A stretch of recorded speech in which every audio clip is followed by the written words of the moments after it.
নমস্কার বন্ধুরা। শিবকে কেন মহাদেব বলা হয়? অন্য কোনো দেবতাকে কেন বলা হয় না? কারণ মহাদেবের মধ্যে এমন একটি বিশেষ গুণ রয়েছে, তা অন্য কোনো দেবতার মধ্যে নেই। তা হলো নিঃস্বার্থ হয়ে মানুষের সেবা করা।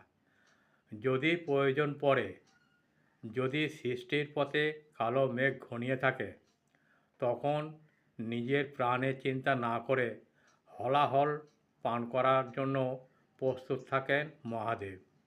তাই এই অদ্বিতীয় ত্যাগের জন্যই শিবকে মহাদেব বলে ডাকা হয়। আমার এই প্রয়াসটি ভালো লাগলে লাইক, শেয়ার ও সাবস্ক্রাইব করতে ভুলবেন না।